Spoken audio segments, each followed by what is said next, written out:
আপনারা দেখতে পাচ্ছেন উনি কি ওই বাচ্চার মা? বাচ্চার মায়ের আহার জানে। কয়টা বাচ্চা ওনার? তিনটা বাচ্চা। ওটা ছোট? 3 নাম্বার। আপনি দুই নাম্বার। এর ছোট আরেকটা আছে?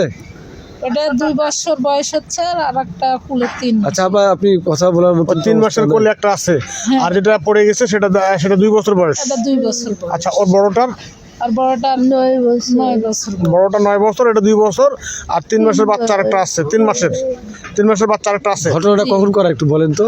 দুপুরবেলা কি ঘটনা একটু বলেন তো, আপনি ধীরে ধীরে বলেন তো। আমি যাচ্ছিলাম আমার বাচ্চাকে নিয়ে, হ্যাঁ। 2 বাচ্চা 2 কুলে।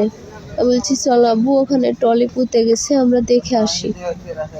পরে আমার 2 বাচ্চাকে আমি 2 কুলে নিছি, নিয়ে যাচ্ছি, যেতে যেতে আমার ডেনা লাগে গেছে। আমি গর্তের এদিকে একটু আগায় আমি বলছি আব্বু আমার ডেনা লাগে গেছে, তুমি একটু হাঁটা চলো। পরে আমার বাচ্চাকে আমি নামাই দিছি, যে আমি আগে আগে হাঁটিচ্ছি, আমার বাচ্চা পিছন পিছন যাচ্ছে।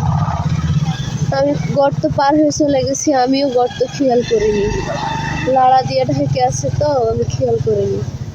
পরে চলে গেছি, আমার বাচ্চা যাইতে সময় ওই গর্তের মধ্যে পড়ে গেছে, যে আম্মু আম্মু করে ডাক দিছে। আমি পিছনে ঘুরে তাকায় দেখছি আমার বাচ্চা নাই। আমি বলছি পুকুরে মনে হয় পড়ে গেছে আমার বাচ্চা। আমি আর একটু আগে আসা দেখছি না, আমার বাচ্চা গর্তের মধ্যে থেকে আমাকে আম্মু আম্মু করে ডাকতেছে। তারপরে আমি আর আমার জালের কোনো পাইনি।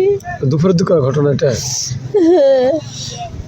আচ্ছা ঠিক আছে, টেনশন করেন না। এখানে কত হাজার হাজার মানুষ আপনার বাচ্চার জন্য এখানে কিন্তু কাজ করছে, বাচ্চাকে সুস্থ স্বাভাবিকভাবে উদ্ধার করার জন্য কাজ করছে। আল্লাহর কাছে দোয়া করেন, টেনশন করেন না, আল্লাহ ভরসা।